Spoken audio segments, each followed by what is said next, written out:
मुली नेहमी स्ट्रॉंग दिसतात ना, पण कुणी विचारत नाही त्या स्ट्रॉंग का झाल्या. मीही स्ट्रॉंग दिसायचे, हसत होते, सगळं नीट आहे असंच वाटायचं. पण माझ्या स्ट्रॉंग होण्यामागे एक माणूस होता, ज्याच्यावर मी मनापासून प्रेम केलं. सुरुवातीला सगळं खूप सुंदर होतं. तो ऐकायचा, मी बोलले नाही तरी समजून घ्यायचा. मला स्पेशल वाटायचं, कारण त्यासाठी मी प्रायोरिटी होते. पण हळूहळू मी प्रायोरिटीवरून ऑप्शन कधी झाले समजलंच नाही. त्याच्याकडे वेळ नव्हता, पण स्टोरीज बघायला वेळ होता. बोलायला एनर्जी नव्हते, पण वाद घालायला होती. मी ॲडजस्ट करत गेले, कारण मुली नेहमीच करतात ना. तो असा आहे, तो बदलणार नाही, तो समजून घेईन. पण एक दिवस मी थकले. रोज स्वतःला समजावणंही खूप कठीण असतं, नाही का? मी त्याला विचारलं मग एक दिवशी, मी अजूनही तुझ्यासाठी महत्त्वाचे आहे का?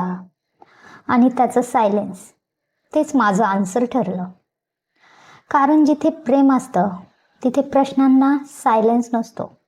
त्या दिवशी मी रडले, खूप जास्त रडले. त्यासाठी नाही तर स्वतःसाठी. कारण मी स्वतःला इतकं कमी महत्त्व दिलं होतं की काय सांगणार. आज मी त्याच्याशी बोलत नाही. त्याचं नाव ऐकलं तरी मन थोडंसं थांबतं. पण मी स्वतःला एक प्रॉमिस केलं आहे. कारण प्रेम म्हणजे टॉलरेट करणं नाही, तर प्रेम म्हणजे इक्वल असणं. आणि हो, मी स्ट्रॉंग आहे, पण आता कुणीतरी मला स्ट्रॉंग बनवलं म्हणून नाही, तर मी स्वतःला वाचवलं म्हणून. तर कसं काय मंडळी, तर मी येत आहे काही ब्रेकअप स्टोरीज घेऊन, जरा इमोशनल. तर तुम्हाला देखील तुमच्या ब्रेकअप स्टोरीज शेअर करायच्या असतील तर मला इंस्टाग्रामला DM करा. मी लिंक बायोमध्ये देत आहे. कारण ही फक्त माझी गोष्ट नाही, तुमची पण असू शकते. तुमच्या पण मनात काय अडकून राहिले असेल तर मला इंस्टाग्रामवर नक्की DM करा. आणि हां, तुमची ओळख ही प्रायव्हेट राहील, त्यासाठी डोंट वरी. ओके, तर DM प्लीज.